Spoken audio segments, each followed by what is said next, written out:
Bapa di surga, terima kasih bahwa kami kembali mendapatkan kesempatan dan kebebasan untuk membaca, mendengar, belajar, merenungkan sebagian firman. Dan kami sekali lagi mohon supaya Engkau hadir, memimpin, mengarahkan, memberkati penyampaian dan penerimaan firman. Tolong hamba menyampaikan, berikan kekuatan, jasmani, pikiran, suara, berikan pengurapan, berikan kata-kata. Kami serahkan seluruh persiapan khotbahnya tentang Tuhan, Engkau tambah kurangi ubahkan, supaya apapun yang disampaikan betul-betul adalah kebenaran yang datang dari Tuhan sendiri. Dan semua bisa disampaikan dengan baik, dengan benar, dan sejelas-jelasnya. Dan lengkapi bungkus dengan kuasa dan pekerjaan rohmu, karena kami sadar tanpa itu semua akan sia-sia. Tolong kami semua dalam mendengar, berikan kami hati yang terbuka, berikan konsentrasi, terang, dan tolong kami mengerti. Setelah kami mengerti, berikan kami ketundukan, supaya kami bukan hanya percaya pada kebenarannya, tapi supaya semua kami juga menjadi pelaku dan penanggap firman. Tuhan, kami sadar setan pasti bekerja, tolong kuatkan semua kami. Dan juga semua peralatan yang kami pakai dan listrik, tolong Tuhan jaga untuk bisa berjalan dengan baik dalam sepanjang kebaktian. Terima kasih Bapa, dalam nama Yesus kami berdoa. Amin. Kita melanjutkan pembahasan Injil Lukas. Lukas pasal 4 ayat 14 sampai dengan ayat 30. Dalam kuasa roh kembalilah Yesus ke Galilea, dan tersiarlah kabar tentang dia di seluruh daerah itu. Sementara itu ia mengajar di rumah-rumah ibadah di situ, dan semua orang memuji dia. Ia datang ke Nazaret, tempat ia dibesarkan. Dan menurut kebiasaannya pada hari Sabat ia masuk ke rumah ibadat, lalu berdiri hendak membaca dari Alkitab.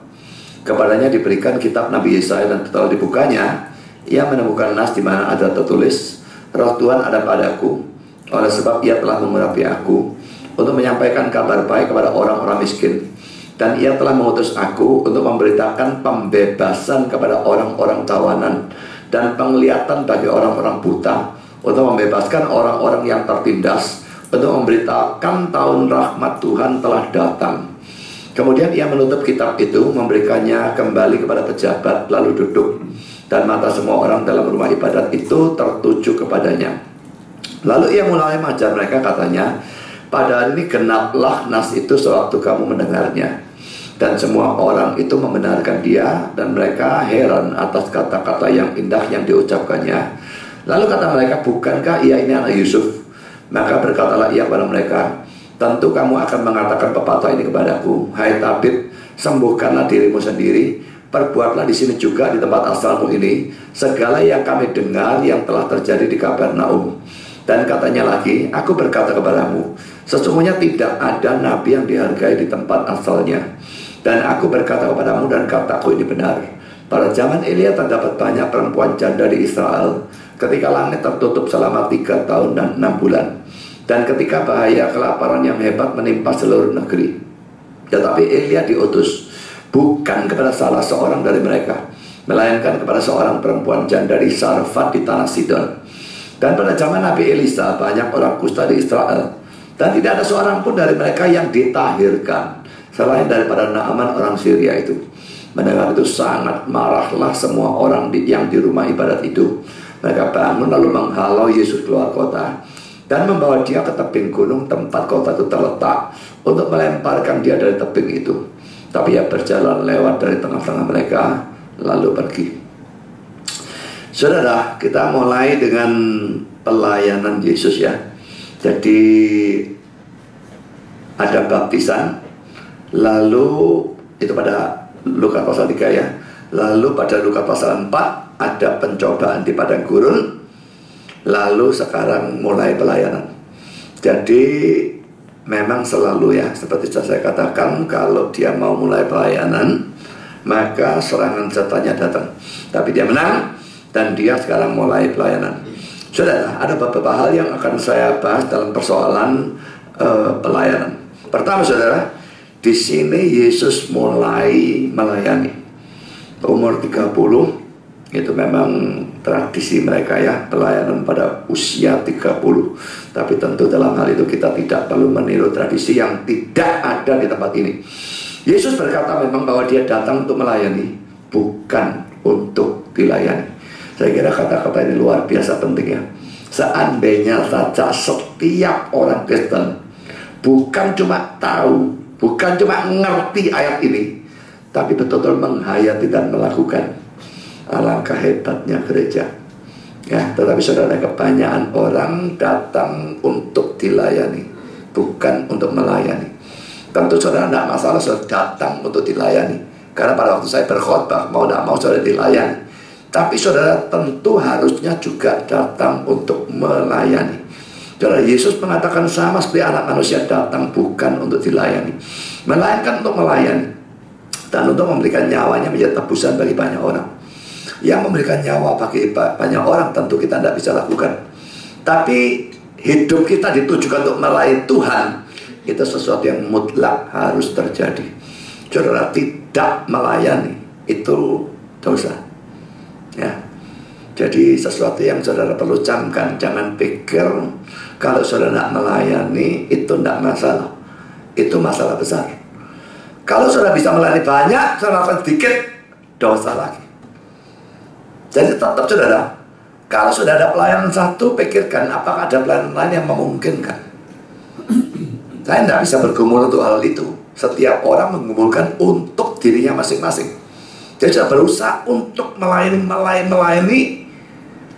Kalau orang zaman sekarang lebih banyak urusan keluarga, urusan pekerjaan, urusan duit, urusan itu.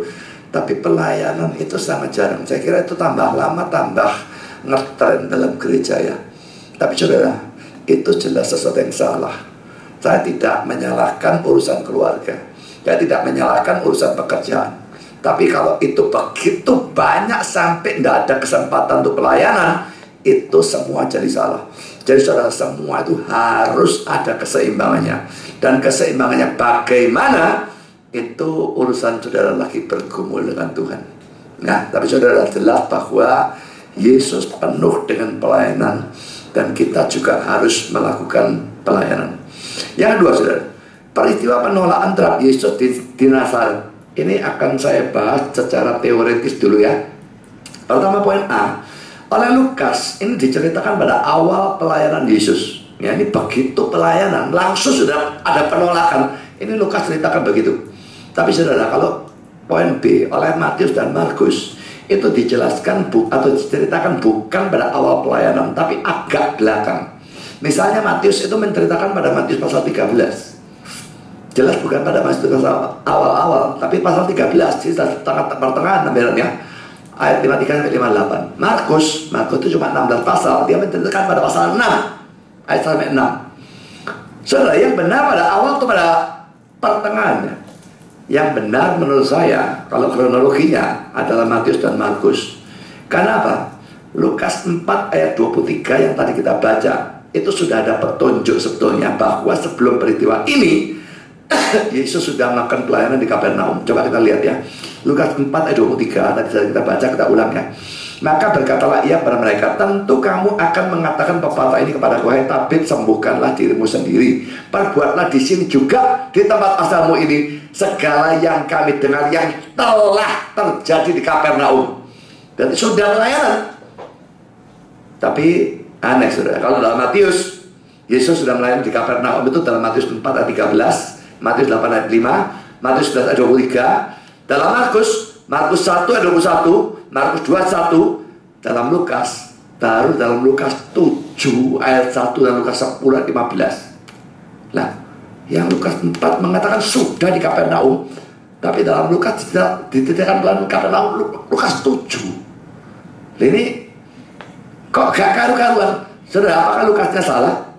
Kalau saya katakan Matius dan Markus itu yang lebih kronologis, saya tidak mengatakan Lukas salah. Tidak bisa mengatakan kitab suci salah. Lukas bukan salah, tetapi dia tidak menceritakan secara kronologis gitu saja. Dan dia punya alasan, cuma tidak diketahui dengan pasti apa alasannya.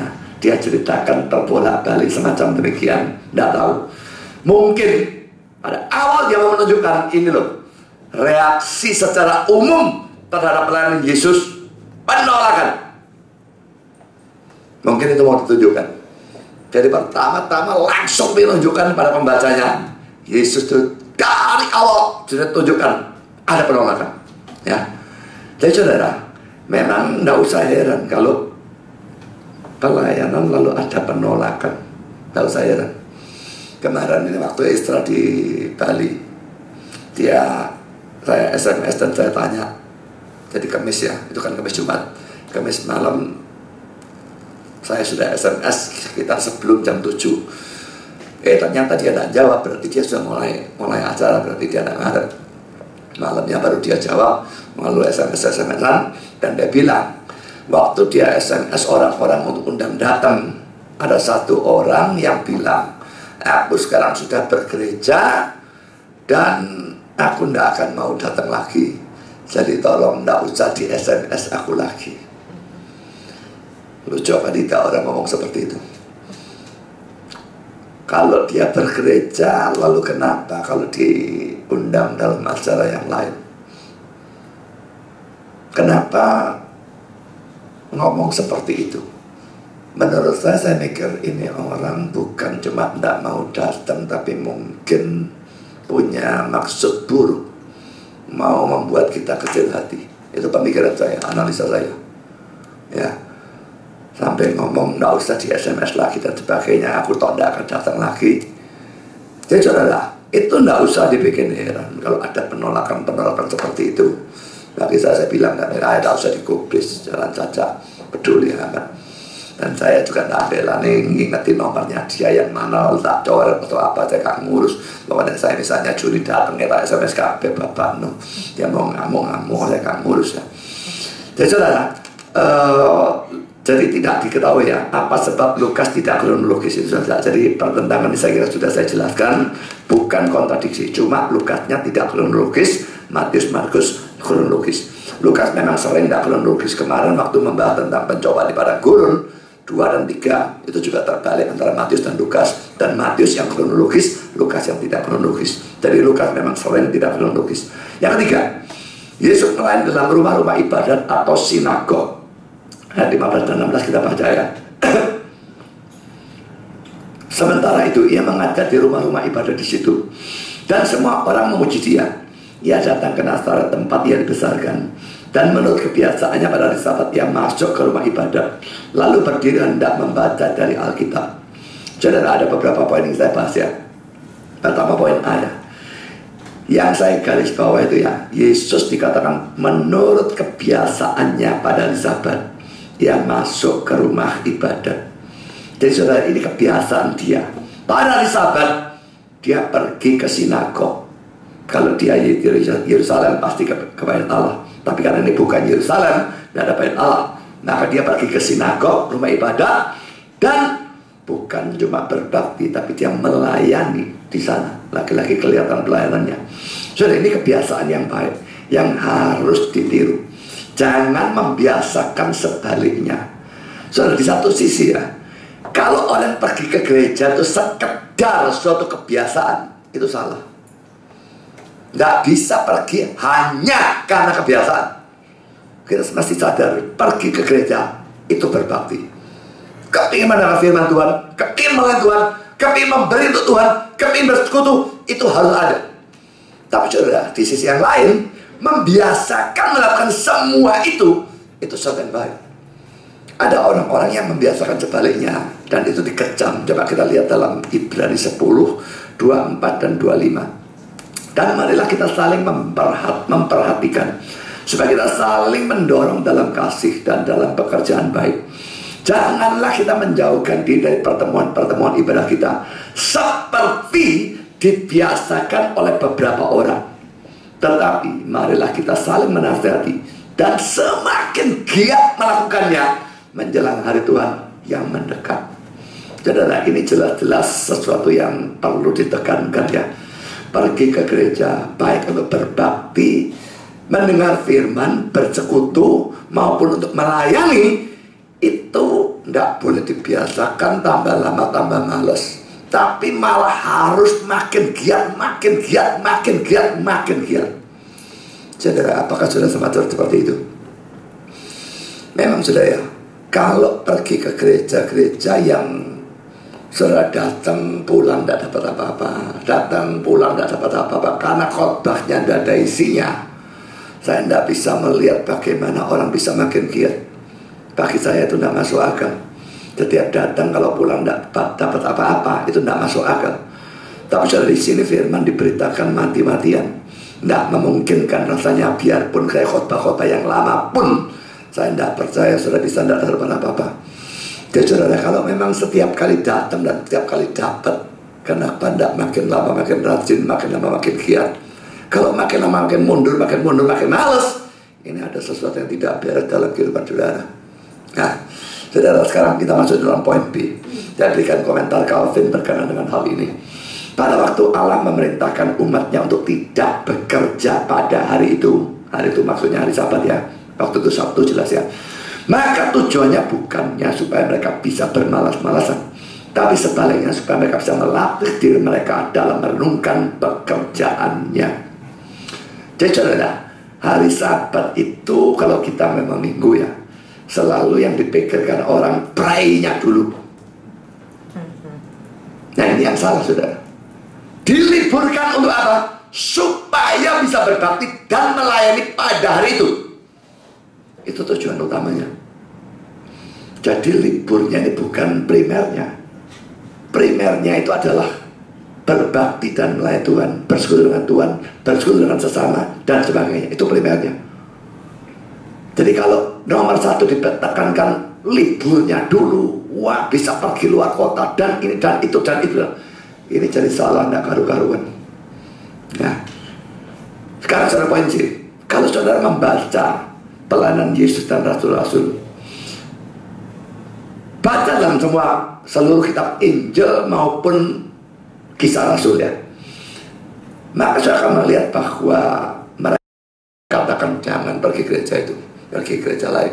Oke, gereja Andi juga boleh, gereja aku juga boleh. Saya tidak pernah mengatakan harus gereja saya, tidak pernah. Tapi pokoknya cari gereja yang benar. Tapi kalau gereja itu tidak benar. Jadi saudara, kita selama motivasinya benar ya, kita mau mengarahkan orang ke gereja yang betul, tidak usah sungkan keluar dari gereja itu pindah ke gereja lain, tidak usah sungkan ya. Tapi saudara, kalau orangnya tidak mau, ya sudah, urusan dia. Tujuan kita mengarahkan ke tempat yang baik. Tapi kalau orangnya tidak mau, lalu dia tersesat, ya biarlah risiko ditanggung penumpang. Tapi kita setidaknya sama seperti nginjil. Nginjil bisa diterima, bisa tolak, kita nginjil, tugas kita sudah kita lakukan. Itu terserah dia mau nuruti atau tidak. Sekarang poin B. Yesus bisa diizinkan berkhotbah di sinagog. Kok bisa? Dia bukan ahli Taurat. Dia tidak sekolah teologi ya. Dia bukan imam. Lalu kenapa dia diizinkan khotbah di sinagog? Saudara, memang pada zaman itu di sinagog ada kebebasan berkhotbah. Jadi kalau pemimpin sinagog melihat seseorang yang dia anggap bisa berkhotbah, maka dia mengizinkan orang itu berkhotbah. Ya, jadi memang bisa. Orang luar tidak dikenal dan sebagainya. Pokoknya pemimpinnya yang menentukan. Merasa mampu, diizinkan khotbah. Kita lihat misalnya contoh ya, di dalam Kisah Rasul 13 ayat 15. Setelah selesai pembacaan dari hukum Taurat dan kitab nabi-nabi, pejabat-pejabat rumah ibadat menyuruh bertanya kepada mereka, saudara-saudara, jikalau saudara-saudara ada pesan untuk membangun dan menghibur umat ini, silakanlah. Nah, mendengar undangan seperti ini, Paulusnya berdiri dan dia bicara. Ya, Paulusnya memang dia seorang ahli Taurat dulunya ya, Farisi dulunya ya. Tapi bagaimanapun kan sudah dia buang. Dia jadi Kristen, jadi Rasul, tapi tetap sinagog izinkan dia khotbah. Nah, jadi memang itu tradisinya. Jadi jangan heran kalau Yesus kok boleh khotbah. Dia tidak sekolah teologi, tidak apa, kok bisa khotbah. Nah, memang boleh pada suatu tradisinya seperti itu. Gereja-gereja zaman sekarang ini, ya kalau gereja-gereja seperti GKI, saya kira GKT dan sebagainya itu, GKA itu semua ketat sekali ya. Kalau tidak sekolahan teologi tidak boleh. Nah, saya tidak setuju dengan keketatan yang seperti itu. Tapi sebaliknya terlalu loose, terlalu longgar. Lalu saat hanya orang yang gak becus khotbah diizinkan khotbah, itu bikin rusak, lebih rusak lagi, tidak karu-karuan. Jadi saudara, seharusnya pendeta atau gembala sidang atau majelis itu menilai orang ini tidak sekolah, tapi dia punya karunia. Jadi dia belajar. Kenapa tidak dikasih kesempatan? Kerja saya di Malang dulu, saya diizinkan khotbah. Memang kebaktian dewasa tidak, kebaktian pemuda, remaja, saya boleh khotbah. Jadi saudara, kalau enggak lah orang yang sebetulnya punya karunia, enggak bisa digunakan karunianya. Dia kasih kesempatan untuk khotbah. Pendeta saya menurut saya agak terlalu kendor. Ya, jadi orang yang calon hamba Tuhan yang jelas khotbahnya tidak karuan, tetap hanya karena dia calon hamba Tuhan maka diizinkan khotbah. Nah saya gak peduli kamu calon atau tidak calon, kamu khotbah melek, tak terima khotbah di sini, saya tidak akan mau. Ya kadang-kadang repotnya itu terpaksa sudah ya. Gak bisa nyari pengkhotbah, sopo disuruh khotbah. Gak tahu nanti bulan apa itu ada satu hari sore tok saya diundang di satu gereja. Saya mesti cari pengkhotbah, bingung saya. Mungkin mau pakai Roy, saya gak ngerti apa. Ya tapi saudara, pokoknya memang berusaha cari. Tapi bagaimanapun kalau saya lihat bahwa orang itu gak becus khotbah, khotbahnya gak karuan, saya gak peduli dia punya gelar doktor, saya gak kasih dia izin khotbah. Jadi yang penting adalah karunianya dan pengetahuannya, pengertiannya lurus atau tidak. Itu yang nomor satu, bukan gelarnya. Gelar itu banyak-banyaknya orang punya gelar, seakhir-akhir master, doktor, khotbah gak becus belas, karu-karuan itu banyak-banyaknya. Nah kalau gereja Pentakosta ini repotnya, mereka seringkali tidak mengharuskan belas sekolah teologi ya. Akhirnya punya cuma diploma, sudah khotbah. Akhirnya cuma ya masuk somnya Betani, lalu sudah khotbah. Gelarnya karbitan. Tapi bicara gelar karbitan, saudara, gerakannya Pak Tong ini juga gelar karbitan. Wih sini sungguh-sungguh saudara. Andi Halim, Sucipto Subeno, dan banyak lagi. Saya kira termasuk Limpokhan dan sebagainya. Itu sekarang MTH semua. Dari mana MTH? Oh, MDiv atau MTH, saya lupa. Pokoknya aslinya STH. Tahu-tahu saya kira MTH, saya kira bukan MDiv. Enggak, yang belakangan jadi MTH. Saya kira begitulah, saya tidak tahu lah. Tapi pokoknya MTH bukan MDiv, MTH. Jadi tidak pakai sekolah saudara. Hanya tesisnya waktu STH disuruh revisi sedikit, lalu dijadikan tesisnya MTH dan dikasih gelar MTH. Dan Andi Halim termasuk salah satunya. Banyolan. Yang menolak siapa? Yang menolak Al-Jali, penginjilnya yang di Medan, itu tidak mau. Dia bilang tidak mau gelar MTH seperti itu. Dan memang seharusnya ditolong. Nah mereka butuh MTH untuk ngajar supaya bisa menghasilkan MTH. Lalu MTH-nya yang ngajar karbitan model seperti itu. Saya betul-betul merasa ini betul-betul memalukan luar biasa. Reform Protestan dulu ngetrek-ngetrek golongan Pentakosta karismatik. Pendetanya karbitan, lusane betanya 3 bulan dapat MTH.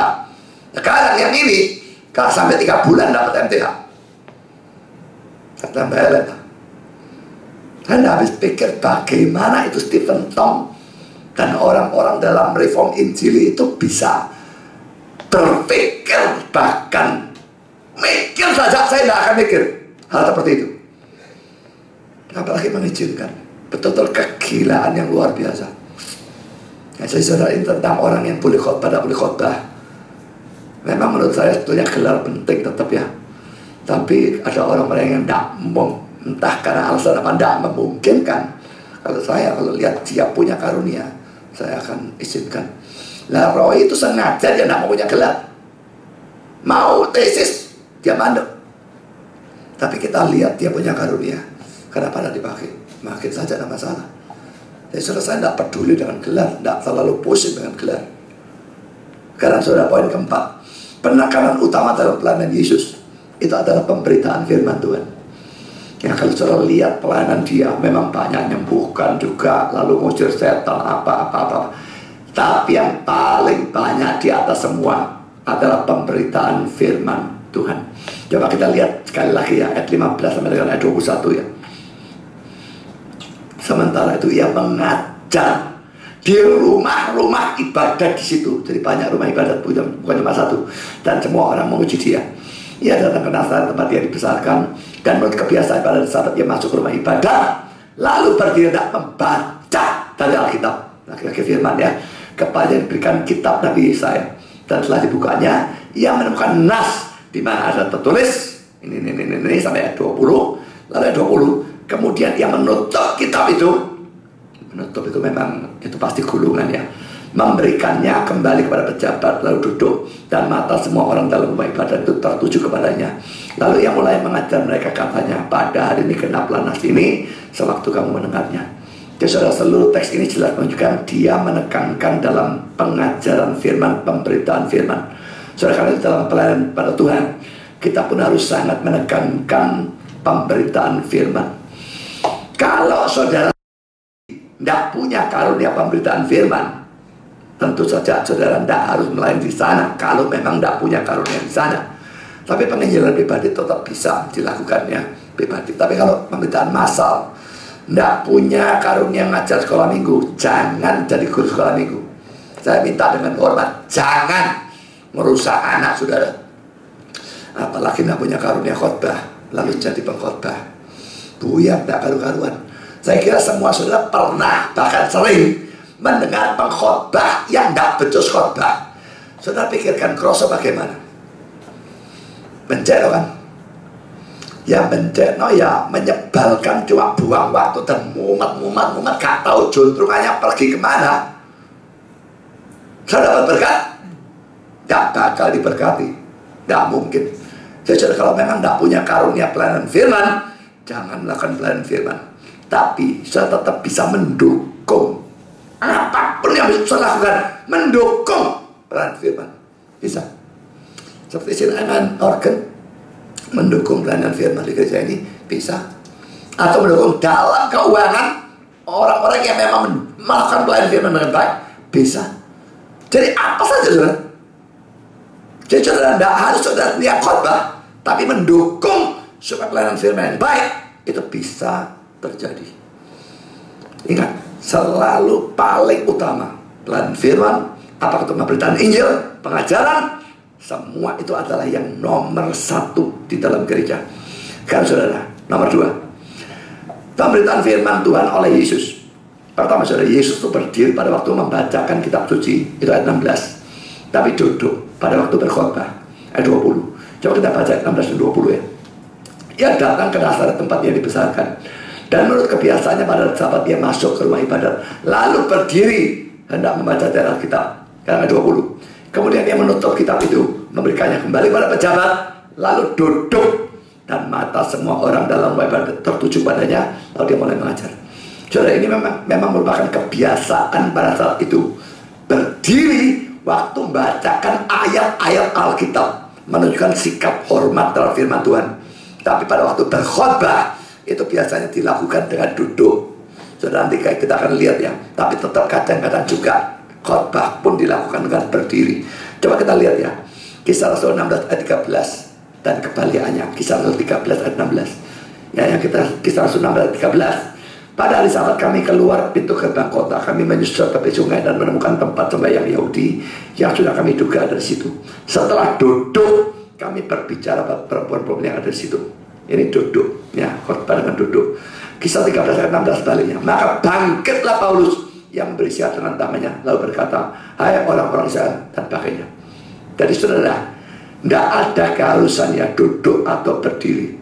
Ini tidak mutlak, tidak ada peraturan apapun dalam gereja. Itu cuma tradisi saja, kebiasaannya membacakan ayatnya berdiri, kalau khotbah duduk. Tapi saudara, itu semua tidak mutlak.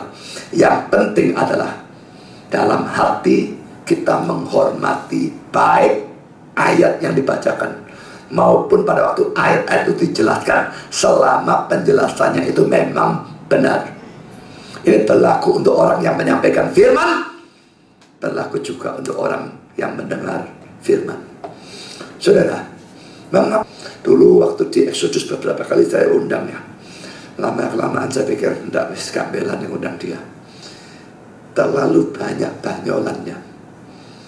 Terlalu banyak banyolan itu, saudara, membuat rasanya firman Tuhannya jadi kayak barang murah gitu ya.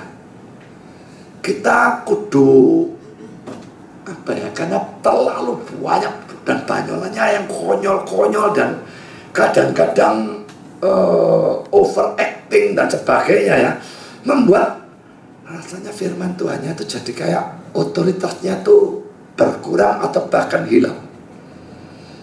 Saya tidak salahkan orang buat lelucon ya, selama lelucon itu memang ada poinnya, ada tujuannya. Tapi buat lelucon sekedar untuk melucu, itu sama sekali tidak lucu. Karena itu bukan tujuannya pengkhotbah. Kalau lelucon itu punya poin tertentu, membuat orang ingat, ya, tidak ada masalah. Tapi melucu sekedar untuk melucu, menurut saya tidak ada gunanya sama sekali. Ya, bisa untuk menarik perhatian. Tapi kalau sepanjang khotbah lalu melucu terus, ini kita manggil pelawak atau manggil pengkhotbah. Ya, tapi kalau saya bandingkan dengan Roy gitu saja, saya lebih milih Roy-nya. Nah, belani sedikit, lalu dikasih banyolan tok. Tapi saudara, orang seperti dia warisnya luar biasa. Petani. Wah, banyak duit dia. Dan mereka tidak peduli orangnya yang datang dibangun atau tidak dibangun, gak ngurus. Pokok yang datang banyak. Kalau yang datang banyak, persembahannya juga naik. Mau tidak mau kan biasanya seperti itu ya. Jadi itu tujuannya. Tidak peduli bagaimana, pokoknya orang ini bisa mendatangkan banyak orang dipanggil. Tapi penuh dengan lelucon. Dia berusaha ngajar. Dan saya dengar kemarin, waduh ini apa-apaan ini. Penafsirannya itu menunjukkan sekali dia atau sama sekali tidak, atau kurang sekali dalam belajar. Karena penafsirannya melenceng kiri, melenceng kanan, melenceng kiri, melenceng kanan. Ini tidak karu-karuan sama sekali. Berusaha eksposisi tanpa belajar, itu jadi lelucon. Eksposisi ini paling suka, saudara. Ya, itu membutuhkan orang belajar arti ayat ini, hubungannya kata dengan kata, hubungan ayat dengan ayat. Itu butuh belajar. Dan itu tidak mungkin langsung berbaca, langsung ngomong. Ya bisa jadi ngawur, tidak karu-karuan seperti itu. Saudara, jadi hormat terhadap firman itu harus ada dalam diri pengkhotbah maupun pendengar. Pada waktu saudara berkhotbah, selalu ingat hormat, karena yang diberitakan itu adalah firman Tuhan. Saudara cuma pelayan firman. Saya selalu mengingat, saya cuma pelayan. Waktu menyampaikan, saya boleh jadi pendeta, saya boleh jadi gembala sidang. Secara pangkat gereja saya lebih tinggi dari saudara. Tapi di sini pada waktu melakukan pemberitaan firman, saya jauh maksudnya Tuhan. Dan yang saya tekankan adalah firman dari Tuhan saya, kata-kata dari Tuhan saya. Dan karena itu saya sangat serius. Saya kira tempoh hari waktu ada tamu yang dari mana tuh, dari Papan ya, 2 orang datang kebaktian sore ya. Lalu saya antarkan mereka pulangnya, mereka pergi ke hotel apa, Novotel atau apa, nggak ngerti lah. Lalu kan ngomong-ngomong di mobil pakai guyonan dan sebagainya. Lalu yang istri itu bilang, tadinya pikir tuh Pak Budi itu orangnya setengah mati, jadi takut ngomong-ngomong dengan saya dan pakai nggak taunya kalau sudah di bawah mimbar kok bisa ngomong apa ya, pokoknya nggak kelihatan keren, nggak kelihatan apa, bisa guyon, bisa sembarang. Mengapa saya beda di atas mimbar dan di bawah mimbar? Apakah itu sikap munafik? Nah, saya sadar sesadar-sadarnya kalau saya di mimbar, saya wakil dari Tuhan. Saya memberitakan firman yang sangat saya hormati. Dan saya serius supaya membangkitkan juga rasa hormat dalam diri pendengar.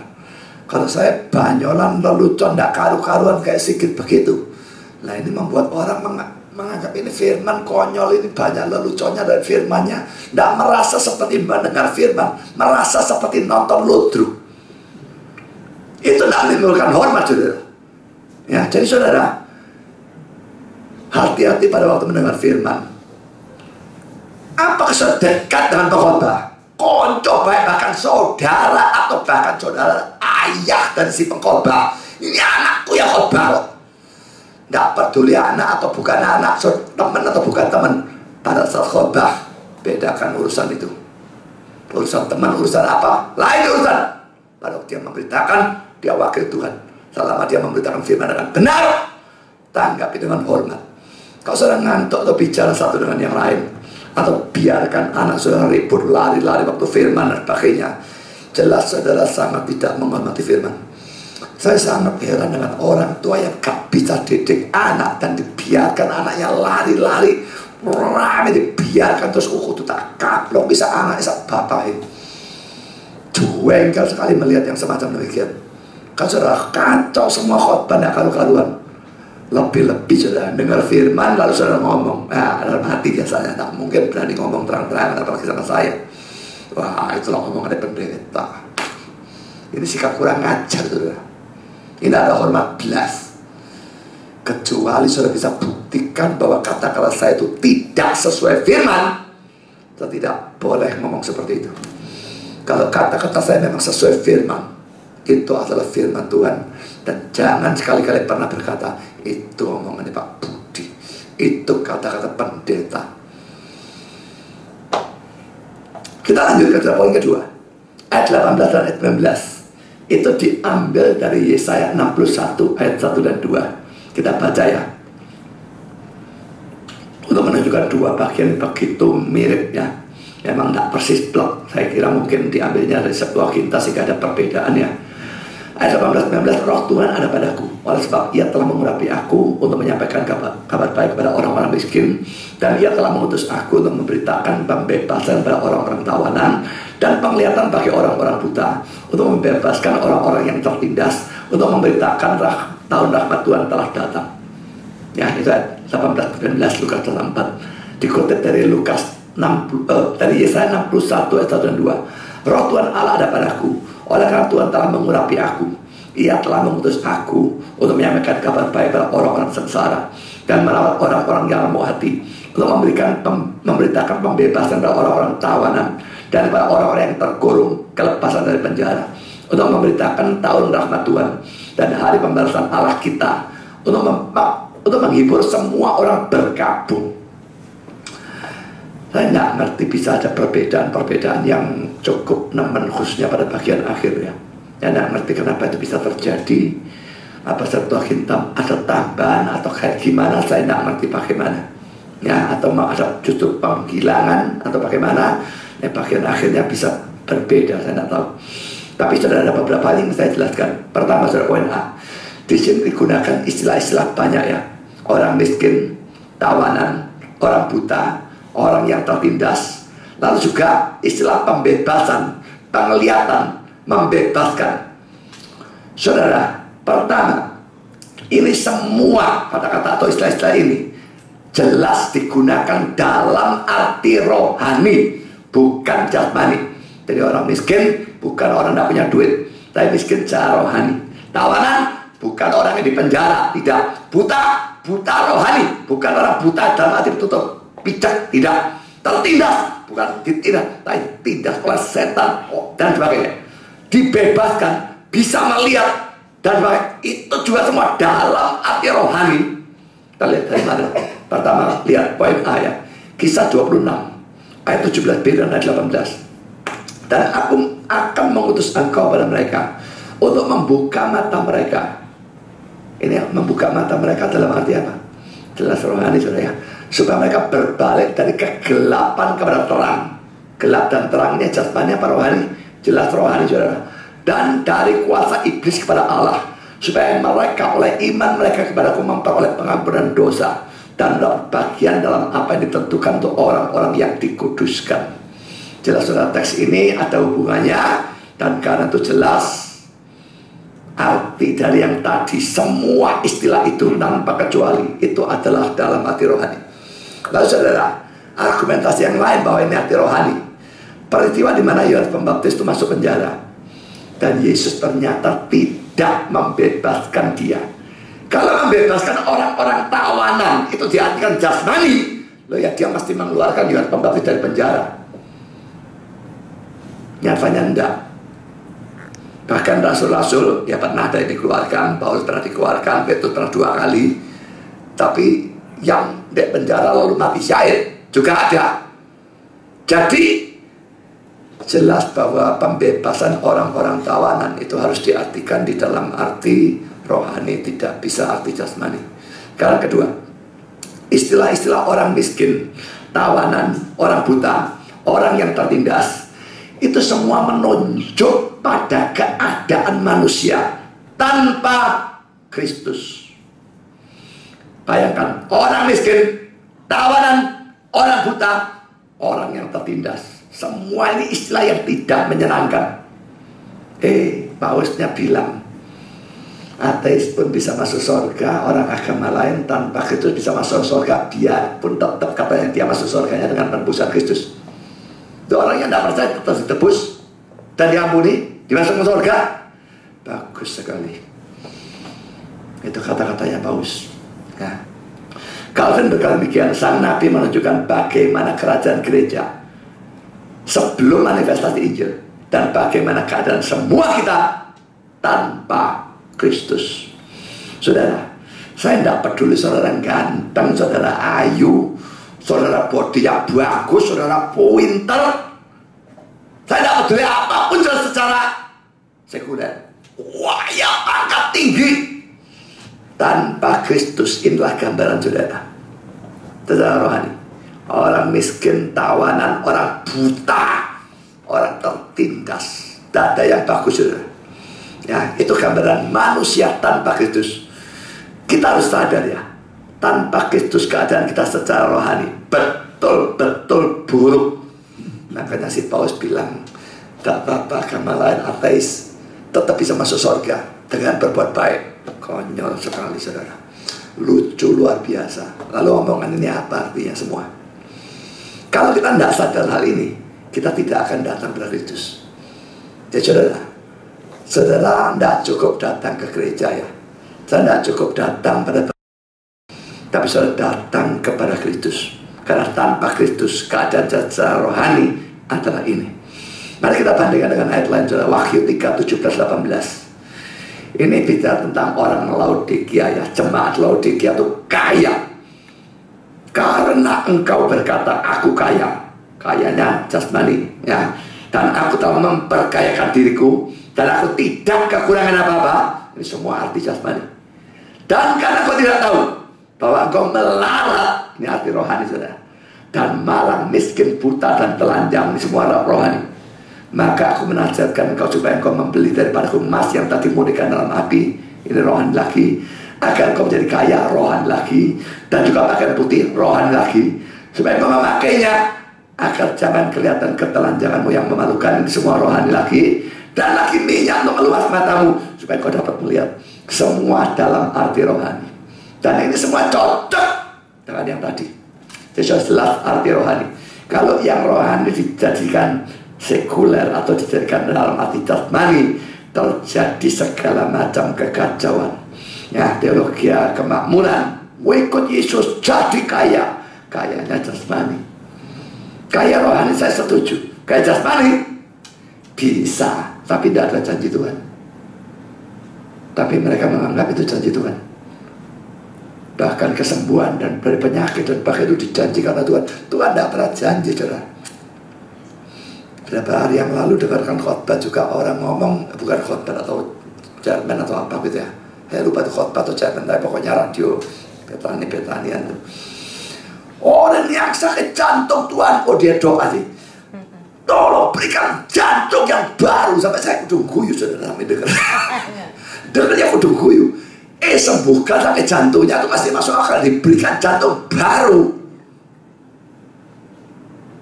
Ya saya percaya Tuhan bisa kalau dia mau. Tapi dalam Alkitab pun saudara, Tidak pernah ada yang seperti itu. Dikasih jantung baru.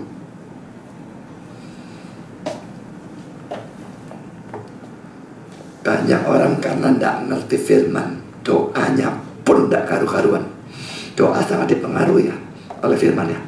Karena poin B, untuk memberitakan tahun rahmat Tuhan telah datang. Ayat 16b. Artinya saudara, Kristus datang sesuai dengan waktu yang Tuhan tetapkan. Bandingkan dengan Galatia 4 ayat 4 ya. Tetapi setelah genap waktunya, pas waktunya Tuhan ya, maka Allah mengutus anaknya yang lahir dari seorang perempuan dan takluk pada hukum Taurat. Ya saudara, semua itu tidak ada yang tidak cocok dengan waktu Tuhan. Tidak ada. Semua persis waktunya Tuhan. Memang kita dari sudut pandang kita seringkali melihat kok orang ini berguna untuk Tuhan, kok matinya muda gitu ya, kok tidak cocok Tuhan ngatur waktu. Kita lihat Calvin mati usia berapa? 55 sekitar begitu ya, 55 atau 56, saya lupa yang persisnya, tapi sekitar gitulah. Dan Farel waktu itu yang usia sudah 80, dia bilang, aduh kenapa kok dia, kok aku saja mati menggantikan dia. Dan biar dia bisa melayani untuk waktu yang lebih lama, karena pelayanan dia begitu hebat. Tapi saudara, Tuhan lebih bijaksana. Tidak mungkin kita atau Farel yang benar, tidak mungkin. Tuhan yang benar. Kalau dia memang mau orang panjang umur, dia berikan panjang umur. Pelayanan orang hebat, kasih pendek umur, saat maunya dia.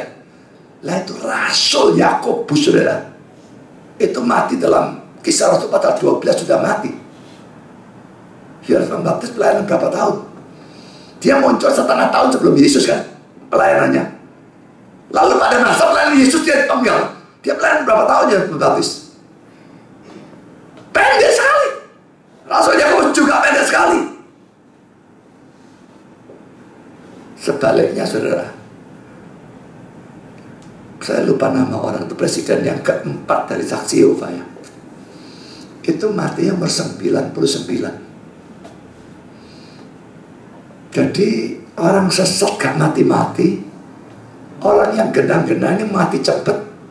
Kenapa Tuhan semacam demikian? Apa waktunya Tuhan tidak cocok? Tak bisa. Selalu dia atur waktu yang cocok. Dia atur semua dengan tepat. Pas pada penjajahan Romawi. Mengapa penjajahan Romawi itu menguntungkan sekali saudara? Kalau saudara, banyak daerah dijajah Romawi, dan Romawi ini menggunakan bahasa Yunani. Ini aneh memang, waktu Romawi mengalahkan Yunani, biasanya bahasa dari penjajah masuk ke bahasa yang dijajah. Ini enggak, yang terjadi sebaliknya.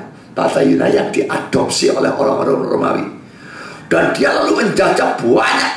Kekaisaran Romawi luas sekali ya, semua bahasa Yunani. Apa untungnya?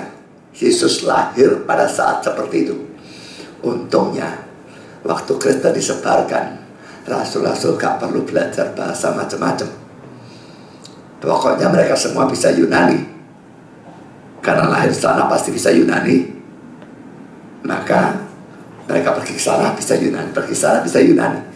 Nah, nanti pergi ke Amerika, pergi ke Cina, pergi ke Indonesia, baru belajar bahasa negara itu. Tapi perkembangan sementara, wah, semua Yunani itu, wah, bisa Yunani semua. Dan itu sangat membantu dalam penyebaran Injil secara luar biasa. Jadi waktu Tuhan itu luar biasa tepat. Nah, tidak ada yang salah dengan hal itu. Karena saudara, nomor 3 ayat 21 memberikan inti khotbah Yesus ya. Lalu ia memulai mengajar mereka, katanya, pada hari ini genaplah nas ini sewaktu kamu mendengarnya. Cuma dikasih satu kalimat. Masuk khotbahnya sekalimat, ya tentu saja tidak. Seperti Yohanes Pembaptis juga, bertobatlah kerajaan Allah sudah dekat.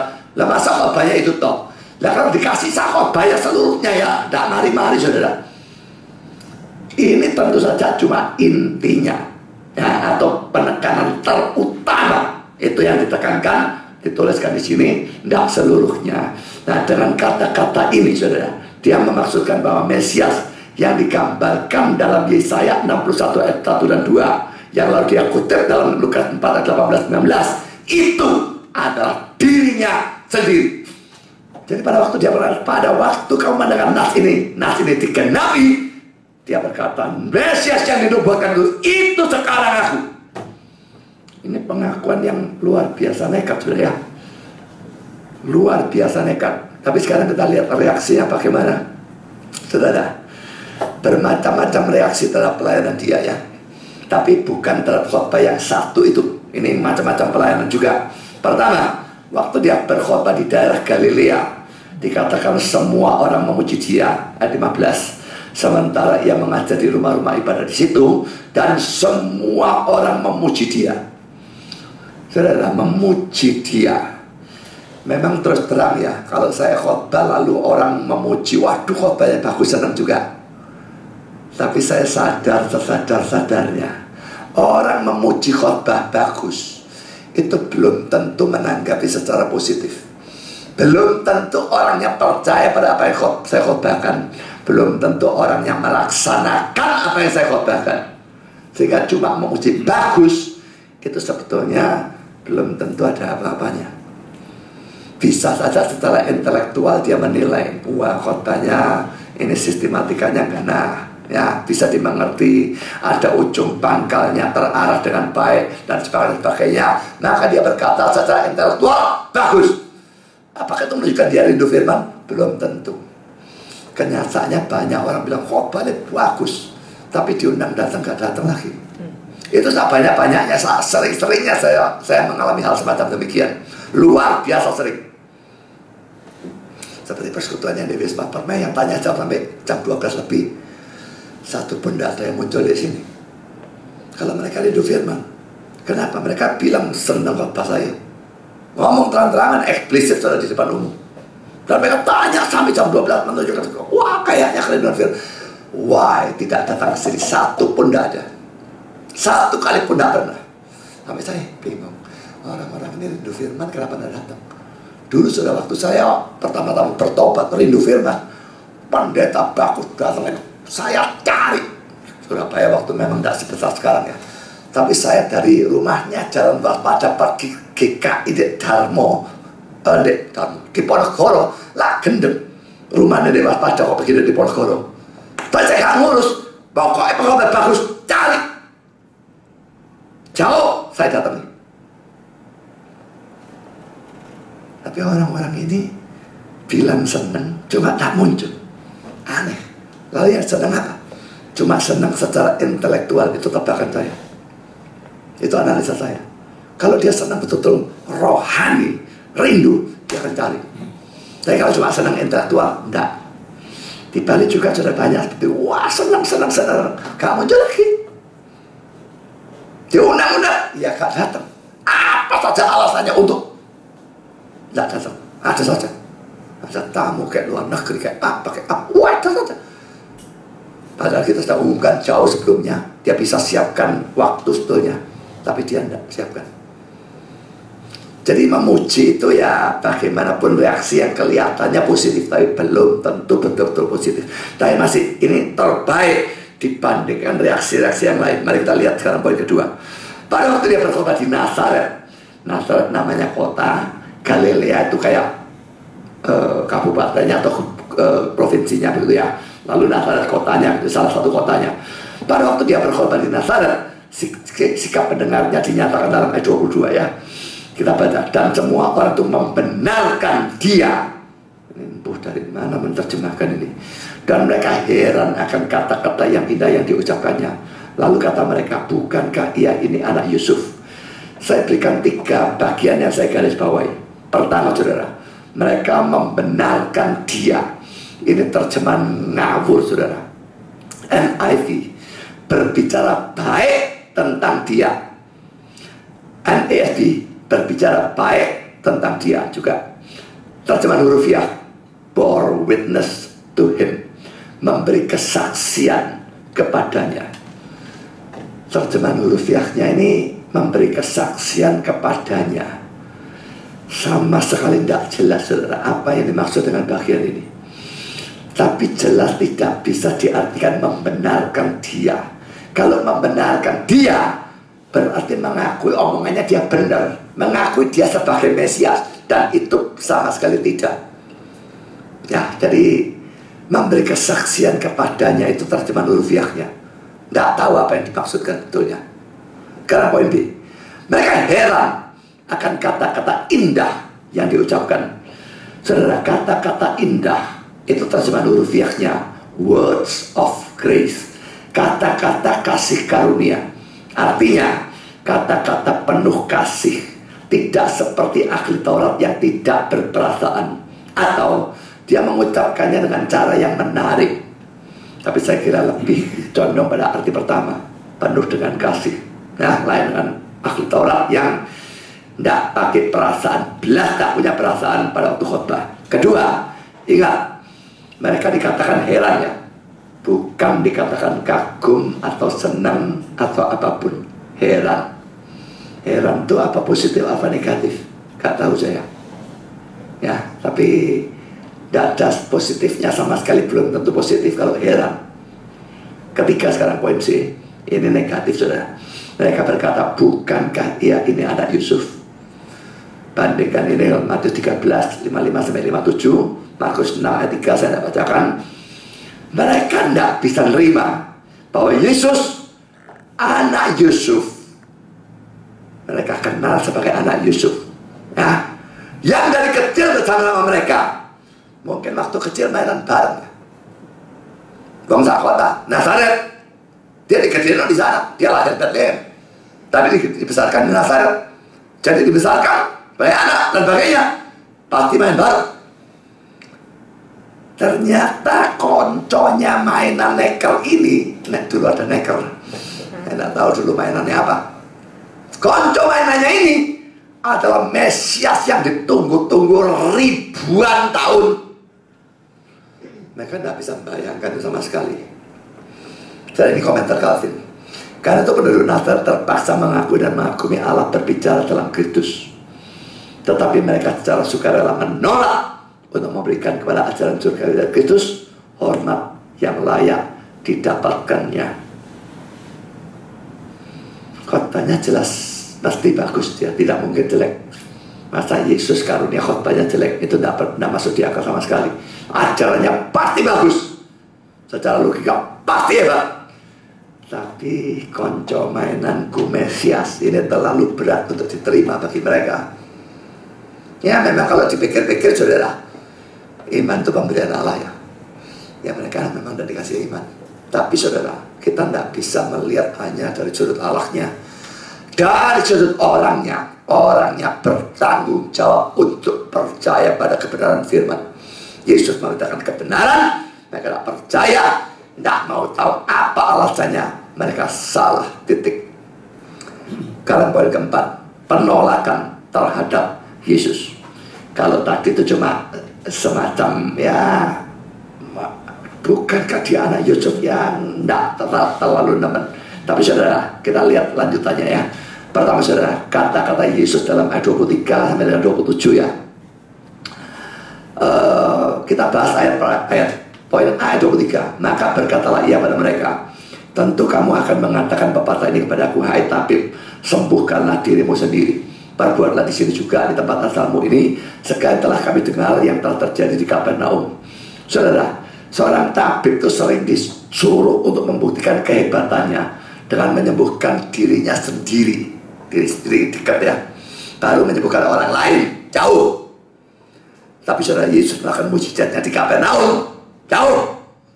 Dan karena itu mereka ingin Yesus membuktikan kehebatannya dengan melakukan mujizat di sini, di Nazaret, dekat. Tapi Yesus menanggapi semua ini bukan dengan menuruti keinginan mereka akan mujizat, tapi sebaliknya dia sikap mereka dengan keras. Dalam ayat 24 sampai dengan ayat yang ke-27. Saudara, seorang tabib disuruh membuktikan kehebatannya dengan menyembuhkan dia sendiri. Apakah memang tabib harus kalau hebat bisa sembuhkan diri sendiri? Tidak mesti saudara, lihat-lihat penyakitnya kan. Dokter, dokter selalu bisa menyembuhkan diri, dokter kata sing mati saudara. Nyatanya dokter yang mati kabeh. Pada sakit, tidak bisa tidak. Sama saja pendeta disuruh melaksanakan firman-Nya sendiri, tidak ada pendeta bisa, saudara. Karena mengatakan, dia coba bisa lakukan. Itu sama sekali tidak pantas. Pendeta tetap harus memberitakan, biarpun dia sendiri belum bisa melaksanakan. Itu bukan sikap munafik. Memberitakan seluruh firman itu kewajiban dia. Bisa lakukan, tidak bisa lakukan, itu urusan dia dengan Tuhan. Kalau saya hanya boleh memberitakan apa yang saya sudah bisa lakukan, wah, sedikit sekali dari firman yang saya bisa beritakan. Yang lain banyak, tidak boleh, belum bisa, tidak boleh. Buyar semua, kita kosong, saya tidak bisa lakukan banyak sekali kok. Karena kita lihat Yesus nyikat mereka bagaimana. Poin B, ayat 24. Dan katanya lagi, aku berkata kepadamu, sesungguhnya tidak ada nabi yang dihargai di tempat asalnya. Pertama, saudara, Yesus tahu hal ini kan ya. Dia belum datang ke sana, dia tahu. Pepatah itu dia tahu. Dan akan terjadi pada dia tahu juga. Tapi dia tetap pergi ke Nazaret dan memberitakan firman Tuhan di sana. Kalau saudara, kita pun wajib memberitakan Injil di tempat asal kita. Biarpun itu risiko besar ditolak. Paling sukar memberitakan Injil atau memberitakan firman di rumah kita sendiri. Tidak usah diomong lagi, saudara. Karena apa? Alasan yang sederhana, mereka tahu kebusukan kita. Mereka tahu welek kita. Orang luar banyak yang tidak tahu. Keluarga tidak bisa, tidak tahu. Dan itu membuat orang lalu takut memberitakan Injil kepada keluarganya sendiri. Saudara, kita harus tetap berani memberitakan. Perkara mereka nolak karena alasan tahu kejelekan kita, itu urusan mereka. Saya pernah nginjil tante saya pernah cerita ya. Saya nginjil tante saya, dan dia bilang, kamu itu loh, kamu saya suka gini, kamu apa. Oh, nginjil aku. Biasanya orang begitu kan langsung mandek dah, wisin entah gimana lah. Saya tidak mandek. Saya bilang, iya, saya akui fair saja, apa yang dia katakan memang benar. Ini aku elek, aku memang orang berdosa, dan karena itu, justru itu, aku butuh Yesus. Dan aku sudah punya dia, dosaku sebanyak apapun habis. Tapi kamu juga elek loh. Dan kamu tidak punya juru selamat. Nah, kamu mati, kamu masuk neraka. Saya teruskan menginjilannya. Jadi saudara, jangan takut nginjil. Karena risiko ditolak oleh keluarga, memang risikonya besar. Tapi tetap kewajiban kita nginjil keluarga. Harus. Bilang kamu elek, memang aku elek. Justru elek, aku butuh Yesus dan aku sudah punya. Kamu bodoh elek, tidak lebih nemen. Dan kamu belum punya. Biarpun kamu lebih bagus, kamu tetap elek di hadapan Tuhan. Dan kamu butuh juru selamat. Kamu tidak punya. Aku punya. Mau barang aku masuk surga, bodoh elek tapi bodoh masuk surga, atau bodoh elek aku masuk surga, aku masuk neraka. Mau yang mana? Yang kedua, kutipan dari Tyndale, saudara. Manusia selalu lebih siap untuk melihat kebenaran dalam diri orang asing daripada dalam diri orang yang mereka kenal dengan baik. Saudara, ini hati-hati saudara ya, jangan sampai terjadi. Saya tergolong orang yang mau bergaul dengan jemaat. Orang-orang kalau biasanya ya, kalangan gereja-gereja Tionghoa, kalangan lulusan saat dan sebagainya itu punya sikap yang dalam bahasa Inggris dikatakan holier than thou attitude. Sikap lebih suci dari kamu. Ya kasarnya sikap sok suci gitu ya. Dulu waktu saya di gereja Elios Malang itu saudara, kalau ada orang-orang saat datang, saya tahu mereka saat bukan karena kenal atau apapun, tahu dari sikapnya. Sudah kelihatan ini mesti saat. Sikapnya tuh sikap gimana tuh, sok saleh, sok suci dalam gereja, wah pakaiannya rapi, putih, apa, semua itu. Pokoknya kelihatan sekali. Sebetulnya apa sebab masih seperti itu? Jadi orang yang biasa-biasa saja. Lah tapi sikap dekat itu, hati-hati jangan sampai kalau saudara dekat dengan saya, lalu saudara tidak mau menerima kebenaran saya, itu rugi luar biasa. Dalam Bakti mengatakan dalam bahasa Inggris ada pepatah yang berbunyi, ini sangat populer, familiarity breeds contempt. Keakraban membiarkan sikap menghina atau memandang rendah. Ini pepatah yang sangat-sangat terkenal. Makanya enggak heran ya, kakak-kakak saya enggak ada satu yang senang khotbah saya. Lucu ya. Yang satu enggak senang karena bengok-bengok, dan boleh dikata yang satu itu aneh, saudara. Biasanya banyak orang senang khotbah yang teriak ya, jadi lebih dinamis ya, daripada yang melendam-melendam. Dia senang yang kalem. Tapi semua tidak senang karena khotbah saya kayak PA. Lu peduli amat kayak PA atau enggak kayak PA? Yang penting ngerti atau enggak ngerti kan gitu loh. Kok heran saya kenapa khotbah kayak PA kok enggak senang? Kalau saya enggak peduli khotbahnya kayak apa. Pokoknya dengar khotbah itu saya tambah ngerti firman, saya akan senang. Tapi dengan khotbah itu tidak tambah ngerti apa-apa, blas. Lalu apa aku buang waktu gendeng dah? Buat apa? Sekarang poin ketiga. Secara implisit saudara, kata-kata Yesus menunjukkan bahwa seorang nabi seharusnya tetap dihormati bahkan di tempat asalnya. Mari kita melihat ayat lainnya. Matius 10, 40, 41. Barang siapa menyebut kamu, yang menyebut aku. Barang siapa menyebut aku, yang menyebut dia yang mengutus aku. Barang siapa menyebut seorang nabi sebagai nabi, ia akan menerima upah nabi. Dan barang siapa menyebut seorang benar sebagai orang benar, ia akan menerima upah orang benar. Orang benar nabi pasti disambut siapapun, dan yang tidak nyambut itu sama dengan tidak nyambut Yesus, dan nyambut Yesus sama dengan nyambut Allah. Ini berlaku juga untuk keluarga. Jadi kalau keluarga saudara misalnya nanti ada yang jadi hamba Tuhan, hati-hati dengan sikap seperti ini ya. Familiarity breeds contempt. Keakraban membiarkan sikap menghina atau memandang rendah. Jangan terjadi pada diri saudara. Ini anakku, dulu tak ajari aku, sekarang mau ngajari aku. Balik ke kebagusan. Tidak betul dia anak. Kalau dia sudah belajar firman, dia pasti lebih mengerti daripada saudara. Tidak betul dia cucu saudara. Kalau dia sudah belajar teologi yang lebih ngerti dari saudara, dia bisa aja saudara. 1 Timotius 5:17. Penatua yang baik pimpinannya patut dihormati 2 kali lipat, terutama mereka yang dengan jerih payah berkhotbah dan mengajar. Penatua terbagi 2 kelompok, ya penatua yang cuma memimpin gereja secara organisasi, dan penatua yang selain memimpin gereja secara organisasi tapi juga khotbah. Dan yang ini biasa disebut penginjil dan pendeta. Dan ini patut dihormati 2 kali lipat. Saya ngomong ini bukan karena saya khotbah ya. Jadi wah saudara mesti hormat saya. Saya bukan orang gila hormat sama sekali tidak. Tapi saudara sikap tidak menghormati itu yang salah. Karena kalau tidak menghormati pengkhotbahnya, otomatis tidak bisa tidak.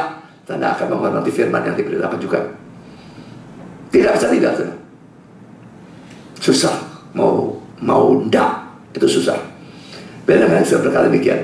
Keadaannya memang seperti itu. Dari nabi tidak dihormati tempat asalnya. Nah, memang seperti itu. Tapi tidak seharusnya seperti itu. Seharusnya tetap dihormati tempat asalnya. Tapi kenyataannya, faktanya, memang pada umumnya pengkhotbah tidak dihormati di dalam keluarganya sendiri. Itu umum. Keempat adalah perkataan Yesus berkaitan dengan nabi tidak dihormati itu ya. Itu harus dianggap sebagai semacam Amsal. Makanya kalau membaca Amsal, hati-hati saudara. Amsal itu firman. Tapi firman dalam Amsal atau yang berbentuk Amsal itu biasanya tidak mutlak benar. Hanya pada umumnya benar. Saya kira Amsal ada yang kira-kira berbunyi pokoknya kalau orang hemat jadi kaya atau rajin jadi kaya, itu saya kira ada. Apakah memang orang hemat jadi kaya? Selalu. Apakah memang orang rajin jadi kaya? Selalu. Banyak orang rajin dan hemat, dari kecil sampai mati melarat terus. Ada aja. Ada orang yang boros, gak rajin, tapi tetap sugih terus. Ada. Jadi saudara, apakah Amsalnya salah? Enggak. Karena Amsal memang tidak dimaksudkan untuk diartikan secara mutlak. Jadi saudara, kalau misalnya ada nabi yang dihormati tempat asalnya, jangan mengatakan bahwa Amsalnya Yesus ini salah. Ini memang hanya pada umumnya seperti ini. Ya, sekarang saudara poin C. Yesus memberikan dua contoh. Pertama adalah contoh Elia dan janda di Sarfat, ayat 25 dan 26. Dan aku berkata kepadamu dan kataku ini benar. Pada zaman Elia terdapat banyak perempuan janda di Israel ketika langit tertutup selama 3 tahun dan 6 bulan. Dan ketika bahaya kelaparan yang hebat menimpa seluruh negeri. Tapi Elia diutus bukan kepada salah seorang dari mereka. Banyak janda di Israel, tapi diutusnya bukan kepada janda Israel, melainkan kepada seorang perempuan janda di Sarfat di tanah Sidon, kafir. 3 tahun dan 6 bulan. Dalam ayat 25 tidak bertentangan dengan pada tahun ketiga. Dalam 1 Raja 18 ayat 1, karena 1 Raja 18 ayat 1 menunjukkan lamanya Elia ada di rumah janda di Sarfat dan tidak mencakup lamanya waktu selama Elia ada di tepi sungai Kerit. 1 Raja 17 ayat 6. Ini semua teori, saya jangan saudara anggap itu kontradiksi. Kedua, contoh Elisa dan Naaman dalam ayat 27. Dan pada zaman Nabi Elisa banyak orang kusta di Israel, dan tidak ada seorang pun dari mereka yang ditahirkan selain daripada Naaman orang Syria itu kafir lagi, non Israel, tidak bersunat. Itu yang disembuhkan. Kedua contoh ini saudara sama-sama menunjukkan bahwa Nabi Tuhan oleh Tuhan diutus ke tempat yang jauh. Tuhan berhak mengutus nabinya kemanapun dia mau.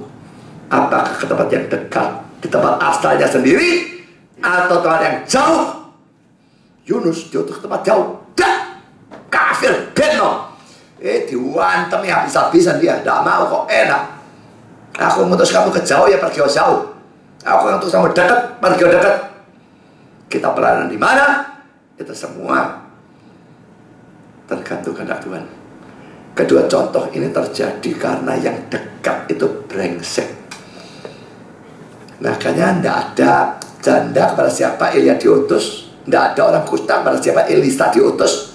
Diutus keluar semua karena yang dekat brengsek semua. Tuhan tidak mau utus ke sana. Jadi ini implisit ngomong apa saudara? Yesus kepada orang-orang itu, kamu yang dekat itu brengsek. Ya, itu sebenarnya implisit itu, makanya mengamuk saudara. Karena kedua kita lihat ya, reaksi orang Nazaret. Kata-kata Yesus secara implisit menunjukkan mereka yang dekat ini, tempat Yesus dibesarkan ya, mereka itu brengsek. Bahkan lebih brengsek dari orang kafir atau non-Yahudi. Dan dimaki brengsek, mereka ngamuk. Biarpun memakinya itu implisit kan ya, tapi jelas sekali ada analogi. Diutus kepada kafir, yang di sini enggak jandanya. Diutus kepada kusta yang kafir, kusta yang di sini enggak. Jadi yang dekat-dekat ini brengsek, diutus ke jauh. Nah, mereka merasa tersindir, mereka cukup mengerti memang itu yang dimaksudkan Yesus. Mereka dekat, mereka brengsek. Itu membuat mereka marah. Dan mereka bahkan mau membunuh Yesus. Kita baca 28-29. Mendengar itu sangat marahlah semua orang yang di rumah ibadat itu. Mereka bangun lalu menghalau Yesus keluar kota dan membawa dia ke tebing gunung tempat kota itu terletak, untuk melemparkan dia dari tebing itu. Saudara, hati-hati ya. Pengkhotbah itu ngomong apapun yang menegur saudara, kalau omongannya dia itu benar, jangan sampai menanggapi firman dengan sikap marah seperti ini. Itu membuat Tuhannya yang murka. Dan sikap marah seperti ini bertentangan dengan Yakobus 1:19-20. Hai saudara-saudara yang kukasihi, ingatlah hal ini. Setiap orang hendaklah cepat untuk mendengar, tapi lambat untuk berkata-kata, juga lambat untuk marah. Sebab amarah manusia tidak mengerjakan kebenaran daripada Allah. Ini semua dalam konteks mendengar firman. Harus cepat mendengar, lambat bicara dalam konteks mendengar firman, lambat juga marah. Saudara, satu-satunya saat saudara boleh marah menurut saya pada waktu mendengar firman adalah kalau khotbahnya salah apalagi sesat. Itu bukan cuma boleh, menurut saya harus marah. Saya paling greget tentunya kalau saya khotbahnya salah, sesat, atau tidak ada isinya. Tidak ada isinya itu membunuh, saudara. Saudara bisa membunuh orang dengan kasih dia racun ya. Saudara juga bisa membunuh orang dengan kasih dia air putih terus, atau air putih dan nasi lah ya. Kasih orang air putih dan nasi, nggak ada lain makanan, mati nggak? Nggak langsung pasti. 2-3 hari sih nggak apa-apa. Terus nusa bulan masih hidup dia. Mau nggak makan saja hidup, apalagi kasih air dan nasi sak bulan hidup saya pikir. Tapi setahun 2 tahun saya kepingin tahu saudara, ini nggak ada proteinnya, nggak ada vitaminnya, nggak ada seratnya. Saya kepingin tahu jadi apa orang itu. Saudara, hal yang nggak ada apa-apanya, hal-hal yang penting nggak diberikan, itu membunuh juga. Dalam rohani saudara, saya bisa saja khotbah yang sama terus saja. Hari ini khotbah jangan mencuri, besok khotbah lagi jangan mencuri lagi, besok lagi khotbah jangan mencuri lagi. Pernah saya kasih khotbah yang sama jangan mencuri lagi. Lu khotbah saya tidak salah saudara, memang firman Tuhan ngajar jangan mencuri, tapi saya tak ajari itu terus. Secara rohani saudara mati. Injilnya kalau ada, doktrin nggak ada, saudara mati secara rohani. Jadi saudara, sesat itu tidak mesti kesesatannya nyolok ketok mengajar Yesus bukan Allah, apa yang bisa masuk surga. Tidak harus selalu nyolok seperti itu. Justru yang nyolok-nyolok itu tidak terlalu berbahaya karena langsung kelihatan saudara. Tapi yang khotbah yang terus tidak ada isinya, khotbah yang terus tidak ada isinya, ini sesat yang membahayakan karena tidak ketoro kalau sesat. Loh, dia ngajarnya baik kok. Kalau dia terus ngajar cuma moral dan etika, bukan cuma ngajar jangan mencuri tok, besoknya dia ngajar hormati ibu bapakmu, besok ngajar jujur, besok lagi ngajar mengasihi suami, mengasihi istri. Lo bagus ajaranya, tidak ada Injilnya, tidak ada doktrinnya, mati juga jemaatnya secara rohani. Jadi saudara, kalau salah-salah seperti itu, apakah sesatnya menyolok atau sesatnya menyolok, itu saja boleh memberikan izin kepada saudara marah pada waktu mendengar firman, karena yang saudara dengar itu sebetulnya bukan firman. Tapi kalau firman yang saudara dengar itu betul-betul adalah firman, tidak ada hak untuk marah dalam sikon apapun. Pada waktu saudara marah, siaplah menghadapi Tuhan marah balik. Dan kalau saudara marah pada pengkhotbah yang ngajar benar, ingat ya, itu membawa kerugian. Iya, pengkhotbah yang nekat kayak saya saudara. Saya orang ngamuk, tak ngamuk balik biasanya. Tapi kalau pengkhotbah tertentu yang takut saudara, diamuk, waduh diamuk, lalu dia mundur, dia tidak berani ngajar lagi sing kena. Saudara yang rugi kan. Pikirkan itu kemungkinannya, membuat dia akhirnya jadi pengkhotbah tidak karu-karuan. Gara-gara saudara amuk dia ngajar bagus, dia amui. Dia ngajar jelek, cuma tidak ngamuk orang, dan tidak usah negol aku daripada dia amui orang. Dan lama silakan saudara. Yang ketiga saudara, Yesus berjalan lewat dari tengah-tengah mereka lalu pergi. Ayat 30. Saudara, pertama poin ayat tidak jelas apa yang terjadi di sini. Laki-laki di sini tidak ngerti apa ini. Ada yang mengatakan ini mujizat, kan digiring ke tebing mau dilempar, no. Tapi dia berjalan lewat di tengah-tengah mereka lalu pergi. Apakah mereka dibutakan? Atau dia mujizat, dibawa cepat? Saya nggak tahu. Teksnya, repotnya nggak jelas memang. Berjalan di tengah-tengah mereka lalu pergi, dan mereka ternyata tidak bisa mengapa-apakan. Tapi poinnya saya kira jelas ya. Orang mau bunuh bagaimanapun, memang waktunya Tuhan belum sampai. Nggak bisa mati saudara bagaimanapun. Kasih ono bom nuklir gak bisa bunuh dah. Jadi pada waktu orang pegang pistol dan dengan gaya nasib pun dari jari udah tahu tinggal tarik tol grip. Bener nasibku dari jarimu, tapi jarimu dari tangannya bapakku. Nah, jarimu tergantung otakmu. Otaknya masih perintah ya untuk tarik. Otakmu ke tangannya bapakku. Gak bakal otaknya bisa perintahkan tarik kecuali bapak memang menghendaki itu. Ini membuat kita mestinya jadi orang yang berani ya, bukan berani yang ngawur ya. Tapi dalam membacakan firman itu kita tidak perlu ada rasa takut mau dibunuh orang. Dibunuh memang kalau Tuhan kehendaki ya memang bisa. Tapi kalau Tuhan tidak menghendaki, tidak peduli ribuan orang mau bunuh saudara, saudara bisa mati tidak? Saudara, saya berikan komentar dari Calvin ya.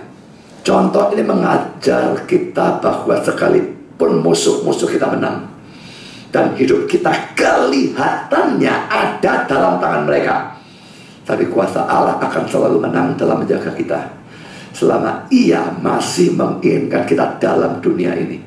Atau dengan mengikat tangan mereka, atau dengan membutakan mata mereka, atau dengan membuat pikiran dan hati mereka menjadi bodoh atau tertegun.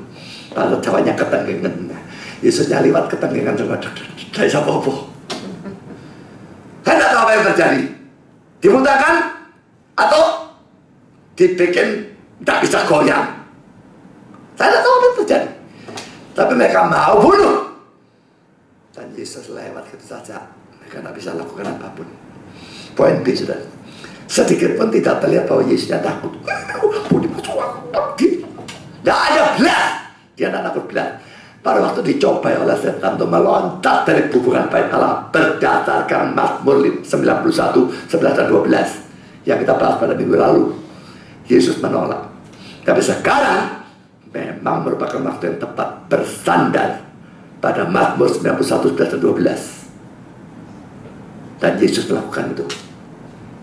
Dia memang bukan melompat, tapi tahu Tuhan menjaga dia. Dia tidak laku sama sekali. Poin C, sudah. Tafsiran Tyndale mengatakan sepanjang yang diketahui, Yesus tidak pernah kembali ke Nazaret. Penolakan bisa merupakan yang terakhir. Saudara, hati-hati menolak firman saudara ya. Penolakan bisa merupakan yang terakhir. Saya lihat kitab Injil, setelah ini tidak pernah dia kembali ke Nazaret. Memang saudara, tidak selalu sikap Tuhan seperti itu ya. Kadang-kadang dia menginjili orang, dia ulangi, diulangi. Yudas diinjili berapa puluh kali saudara selama 3 tahun, berapa ratus kali. Diinjili terus, tak mau tuh diinjili terus.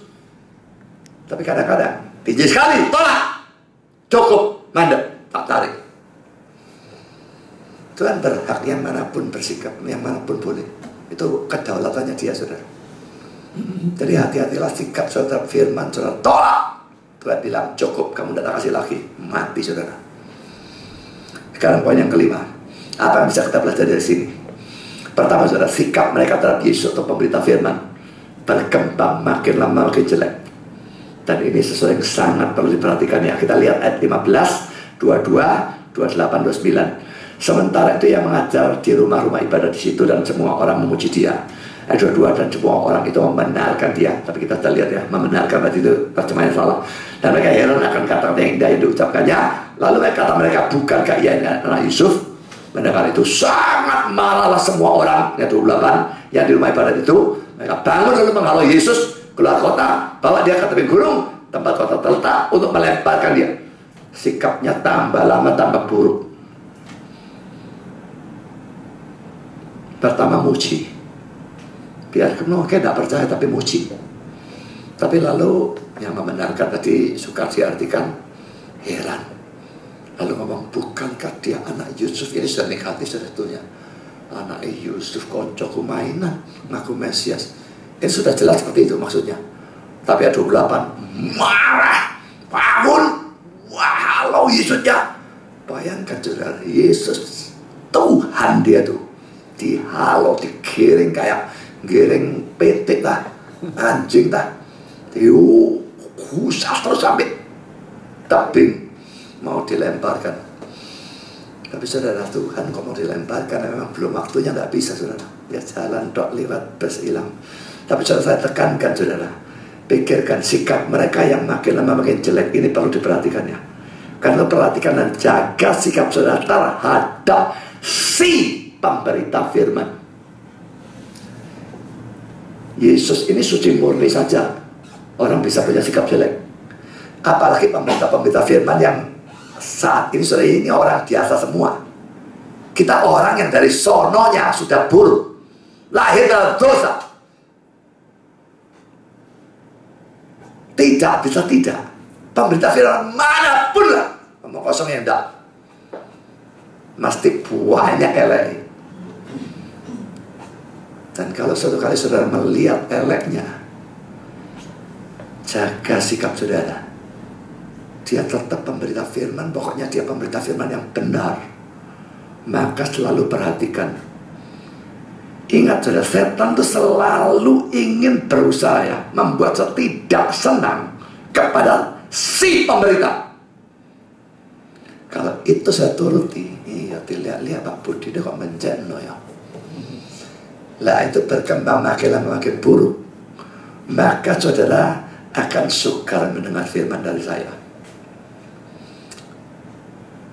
Saya bisa saudara ya dengar khotbahnya Stephen Tong.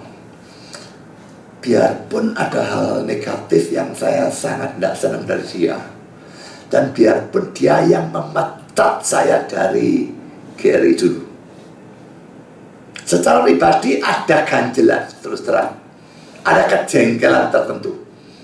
Tapi saya bisa memisahkan antara orangnya dan firmannya yang diberitakan. Saya tetap mendengar dia dan saya tetap bisa dapat berkat selama dia ngajar benar. Cuma karena memang akhirnya dia dengar, dia ngajarnya banyak sekali kesalahan, membuat saya akhirnya lebih baik dan dengar karena saya jengkel. Tapi pada waktu dia ngajarnya benar, saya tetap bisa ini bagus, dan ini saya bisa dapat berkat. Saya bahkan bisa sampaikan bagian itu kepada orang lain.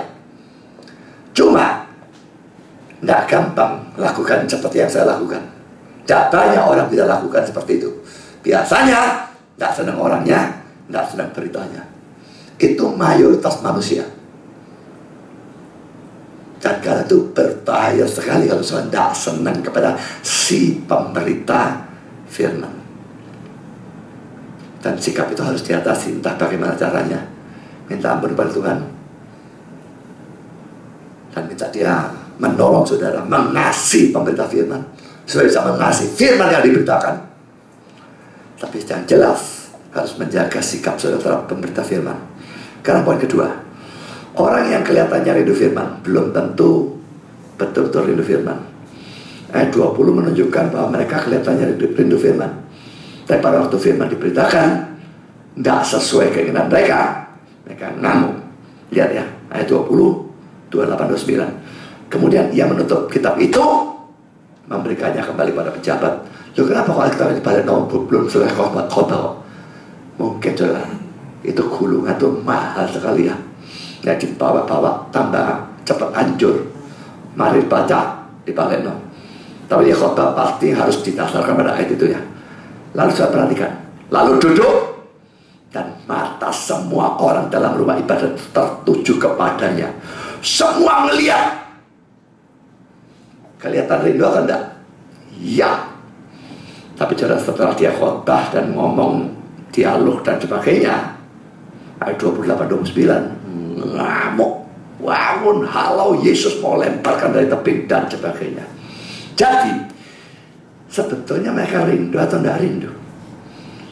Kalau lihat seperti, jangan heran, ada orang-orang kelihatan rindu tapi ngamuk. Banyak orang yang omongannya, aku mengakui kitab suci firman Allah, aku rindu firman Tuhan, kepingin ngerti firman Tuhan. Omong tinggal omong, cuma ngomong. Barang dikasih kebenaran, Dia hanya mau menerima kalau kebenaran itu sesuai maunya dia. Begitu tidak sesuai dia buang. Saksi Yehova itu dengan bangganya mengklaim mereka percaya Alkitab firman Allah. Liberal kan saksi Yehova, percaya firman Tuhan Alkitab. Tapi ajar ayat Alkitab yang tidak sesuai maunya dia akan salahkan semua, ada karu-karuan. Jadi intinya sebenarnya dia lebih senang ajarannya saksi Yehova, bukan firman Tuhannya. Saudara pikirkan, saudara memang senang firman Tuhan itu sendiri, atau kalau tafsirannya cocok dengan maunya saudara baru senang? Kalau saudara dengar sesuatu yang tidak cocok dengan pikiran saudara, kalau memang itu benar dan saudara ngamuk, lah ya saudara tidak bisa maju loh. Tidak bisa dibetulkan dari kesalahan kan. Seperti yang tempoh hari saya pernah katakan, saya khotbah di gereja Betel tuh, ya ada orang tanya baptisan harus selam atau tidak, saya jelaskan habis bilang banyak argumentasi. Naik, selesai pendetanya, naik. Pak Budi ini belajar firman terus saudara. Kalau saya suruh debat sama Pak Budi kalah saya. Tapi gereja Betel baptisan harus selam. Lekuk dengar firman Pak Mari, sudah tahu argumentasinya kalah, tetap tidak mau nurut, lah gunanya apa? Kalau saya saudara memang kalah argumentasi, saya ngikut dia. Dan itu terbukti berulang kali. Mengapa saya jadi reform? Karena saya baca buku-buku reform itu, saya mau debat lawan mereka dan saya tidak bisa debat. Mengapa saya percaya Allah menetapkan segala sesuatu? Pada waktu saya menentang, bisa debat dengan Ibu Obadja dan anaknya yang namanya Gideon itu, saya debat saja, tidak, Allah tidak menetapkan dosa, Allah cuma mengizinkan dosa. Saya belajar, waduh argumentasi yang mati saya habis total. Saya terima dan saya akui kepada mereka, saya salah, kamu yang benar, cuma kamu tidak bisa argumentasi. Kita mesti semua kita mau mengubah pandangan pengertian pada waktu menerima ajaran yang lain yang argumentasinya memang lebih bagus, lebih kuat dari punya kita. Kalau tidak mau, sebaliknya marah seperti mereka, maka kita cuma bisa sesat sekali untuk selama-lamanya, tidak bisa diperbaiki. Sekarang poin ketiga saudara, persoalan atau serangan sering muncul. Ya, problemnya, ini kan problemnya, bagi Yesus problemnya, serangan ya, sering muncul kalau pertama ada pemberitaan tentang Yesus. Ayat 16-22 dia memberitakan dia sendiri kan. Ini nubuatnya Yesaya, itu aku. Dia memberitakan dia sendiri, memberitakan Yesus. Yesus memberitakan Yesus. Tidak peduli siapapun yang memberitakan, pokok memberitakan Yesus, mesti muncul serangan. Ajaran yang cuma menyangkut etika dan moral tidak akan terlalu menimbulkan persoalan. Pendeta yang terlalu teoritis, tidak ada Injil di dalamnya, tidak ada pemberitaan tentang Yesus, tidak akan terlalu banyak serangan setan. Dia boleh ngajar macam-macam, Injilnya jarang atau tidak ada belas, tidak bakal terlalu banyak diserang. Saya jamin itu saudara. Tapi saudara, pemberitaan tentang Yesus sebagai Mesias Juru Selamat Tuhan satu-satunya jalan ke surga dan sebagainya, setannya pasti tidak mungkin diam. Itu saya jamin juga. Jadi gereja-gereja lain kok tidak diserang setan banyak ya. Gereja lain yang Injil juga jarang saudara. Ayo tunjukkan saya gereja mana yang banyak Injil. Tunjukkan saya. Tak datangi gerejanya, tak lihat seberapa banyak mereka Injil. Waktu dulu saya memutuskan buka gereja, pulang dari Amerika tuh tak mikir buka gereja loh saudara. Karena gereja saya yang lama semua majelis dan pendeta mengevaluasi saya waktu saya diberangkatkan. Kamu tidak cocok jadi gembala sidang, kamu cocok jadi dosen. Saya terlalu keras, macam-macam, pokoknya gak cocok dosen. Jadi balik pemikiran saya, dosen dan khotbah-khotbah di gereja-gereja mereformasi dari luar. Saya tidak pernah mau jadi pendeta, gembala sidang, enggak. Tapi saudara, butuh waktu cuma beberapa bulan bagi saya untuk melihat bahwa mereformasi dari luar itu mustahil. 1 kali saya nginjil, 10 kali orang ngajar-ngajar sesat. Apa gunanya? 1 kali kasih makan bagus, 10 kali orang racuni. Bisa bagus yang dimakani. Langsung saya mikir, harus dirikan gereja sendiri. Saya keliling gereja waktu itu, dan saya tidak melihat gereja nginjil, apalagi ngajar. Dua-dua tidak ada, pengajaran tidak ada, penginjilan tidak ada. Cuma saya terlalu polos untuk menyatakan pada hari pertama kebaktian itu dilakukan. Saya keliling, tidak lihat Injil ataupun pengajaran. Ngamuk wabe gereja-gereja. Ngamuk bapak nona. Memang faktanya seperti itu. Saya tahu apa itu Injil, dan saya tahu apa itu pengajaran, dan saya tidak melihat, dan saya ngomong apa adanya. Itu alasannya saya lalu mau jadi pendeta, biarpun karunia gembala sidang betulnya memang jelas tak cocok. Karunia yang ngajar, tapi tidak bisa dengan cara mereformasi gereja dari luar, tidak memungkinkan. Sampai sekarang pun saya melihat yang nginjil luar biasa jarang. Makanya saya katakan, Isra itu orang penting. Doakan dia. Dia nginjil. Dia belajar dari saya. Belajar dalam hal itu juga nginjilnya. Banyak orang belajar dari saya, tidak belajar nginjilnya. Dia belajar nginjilnya. 5 belajar dari saya, nginjilnya kurang sekali. Anda belajar dari saya, nginjilnya mana? Banyak orang belajar dari saya. Saya dengar khotbahnya, jiwa PI saya yang tidak bisa nurun, itu yang repot. Tapi Isra, jiwa PI saya nurun kepada dia. Kiki tidak khotbah, tapi jiwa PI saya nurun kepada dia. Bodorja mungkin juga, tapi Bodorja sudah seperti itu saya kira sebelum tahu saya. Saya tidak dapat dari saya, tapi punya jiwa penginjilan. Itu yang penting juga. Nah, pendeta-pendeta ini banyak-banyaknya mayoritas tidak punya jiwa Injil. Yakub punya jiwa Injil, ngomong kosong. Andi-Andi punya jiwa Injil, nonsense. Sucipto Subono punya jiwa Injil, no way. Stephen Tong punya. Kalau Stephen Tong harus diakui punya. Cuma dia tidak nginjil seperti saya dari segala macam jurusan, tetap juga tidak. Tapi tetap dia punya jiwa Injil. Hari Ratu Langi itu punya jiwa Injil, ya. Dia bukan pendeta, dia adalah sekolah teologi, ya. Dia dokter, tapi jiwa penginjilannya kuat sekali. Itu yang saya senang dari dia. Tapi ngajar gak bisa. Jadi saudara, beritakan Yesus, dan saudara pasti akan dapat serangan setan. Kalau cuma pelan-pelan yang tidak ada Yesusnya itu gak diserang. Setan yang anggap saudara setengah konco. Karena poin B, ada teguran dosa yang menyatakan pendengar sebagai brengsek. Wah, ini Yesus pada waktu bicara Naaman, lalu janda Sarfat, Elia, Elisa, ini ngomong kasarnya, kamu brengsek.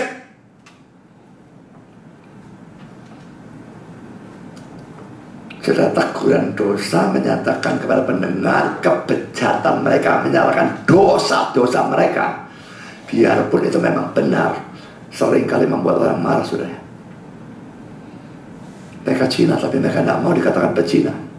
Mereka dusta, mereka tidak mau dikatakan pendusta. Mereka mencuri, tapi mereka tidak mau dikatakan saya maling. Saya marah waktu ditegur melalui firman. Kalau saya sering marah pada waktu mendengar teguran firman, coba kita baca ayat ini ya. Amsal 12 ayat 1, siapa mencintai didikan, mencintai pengetahuan, tapi siapa membenci teguran adalah dungu. Tapi saya lebih teman saudara, orang yang marah mendengar teguran itu dungu. Itu Alkitab yang bilang. Saudara mau ngamuk-ngamuk sama Tuhan. Amsal 15 ayat 12-32, si pencemooh tidak suka ditegur orang, ia tidak mau pergi kepada orang bijak. Ayat 32, siapa mengabaikan didikan membuang dia sendiri, tapi siapa mendengarkan teguran memperoleh akal budi. Amsal 17 ayat 10, suatu hardikan lebih masuk pada orang berpengertian daripada 100 pukulan pada orang bebal. Bebal kok lagi ditegur, gebuk, kira gunanya. Jadi kalau saudara tidak mau ditegur, saudara bebal, saudara dungu. Saudara, saya tidak berharap siapapun dari jemaat saya menjadi orang bebal atau orang dungu. Jadilah orang berhikmat. Ditegur itu seharusnya terima kasih kepada orang yang negur. Apa enaknya, apa untungnya orang negur sih? Tapi selama ini saudara, orang-orang sesat yang saya katakan sebagai sesat, lah saya masukkan internet, semua pada ngamuk. Yang mana yang ngamuk? Pada waktu Stephen Tong salah dan saya masukkan, ngamuk juga ada poin Stephen Tong. Itu saya maunya membetulkan.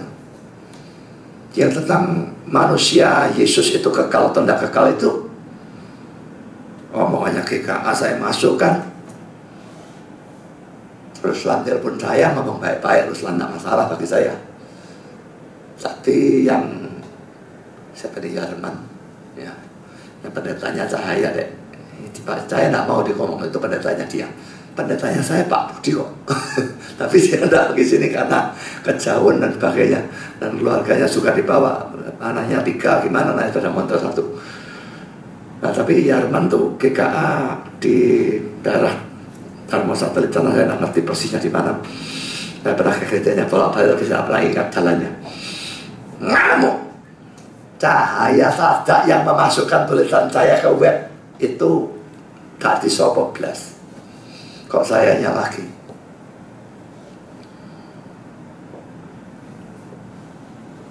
Pak David juga katanya, Geki David dari Bali ngamuk sama Isra. Anehnya dia tidak berani ngamuk sama saya. Padahal yang nyerang Stephen Tong itu saya. Isra cuma memasukkan ke webnya Isra. Mau Isra dia buat setengah mati sekarang. Dan orang-orang yang banyak saudara saksi Yehova atau Katolik atau Yesaya Pariaji, banyak-banyak saya tunjukkan salahnya. Dan saya berharap mereka membaca, mereka sadar, mereka bertobat. Tidak, yang terjadi mereka ngamuk. Negur menunjukkan kejelekan, memberitakan Yesus, saya gabungkan dalam pelayanan saya, membuat orang ngamuk, saudara. Saudara, yang keempat dan yang terakhir, pada waktu ada serangan seperti Yesus alami serangan ini ya, belum tentu yang salah adalah pemberita firman. Bisa yang salah pemberita firman, sangat bisa, tapi belum tentu.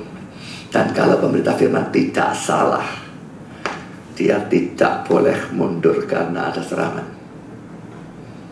Saya tidak pernah gubris orang ngamuk, orang apa joget balik. Saya dimaki-maki, tak maki-maki balik, saya peduli amat. Kalau saya yakin saya benar, saya akan berani beritakan. Dan yang tidak terima ngamuk, saya ngamuk balik, saya tidak peduli. Tuh, sikapnya orang Kristen kok gitu. Saudara, itu kecintaan dalam kebenaran ya. Jangan terlalu menekankan harus kasih, harus lembut, diam saja, itu omong kosong. Apakah Yesus tak pernah ngamuk? Dia diam saja, Bait Allah dijadikan tempat perjualan sebagainya, dia obrak-abrik karu-karuan. Apa dia tidak ngamuk pada ahli Taurat dan orang Farisi? Dia ngamuk. Apa waktu ngomongin tadi dia tidak ngamuk? Tadi ada safa dan sebagainya. Jelas itu nyikat mereka. Salah nyikat. Ngomong kosong berarti istri salah. Setelah kita membacakan firman, kalau tak benar orang ngamuk, tak usah mundur. Ya memang tak perlu ngajak geger, berantem, tak perlu. Tapi saudara pertahankan apa yang saudara beritakan. Kamu mau terima, kamu tak terima, risiko aku penumpang, tinggalan pergi. Mau seperti itu. Beritakan Yesus. Berani tegur dosa. Memang serangan muncul, tak usah mundur, maju terus. Tuhan memberkati saudara. Amin. Mari kita masuk dalam doa. Bapa di surga, terima kasih Kau pimpin serta berkati dalam sepanjang acara firman. Kami sudah mendengar pembahasan tentang cerita pada waktu Yesus berkhotbah. Dan mula-mula seakan-akan ditanggapi dengan baik, makin lama makin buruk. Tuhan ini mengajar kami banyak hal. Tolong Engkau menjaga kami dalam sikap kami terhadap pemberita firman yang benar, seadanya, bukan hanya untuk hamba-Mu, tapi seadanya pemberita firman yang betul-betul pemberita firman. Tolong kami menjaga hubungan dengan mereka, supaya jangan kami menjauh dari firman yang benar yang mereka beritakan. Dan juga berikan kami keberanian, tak peduli ada serangan apapun, selama kami memang memberitakan kebenaran, tolong supaya kami tidak mundur dari kebenaran itu.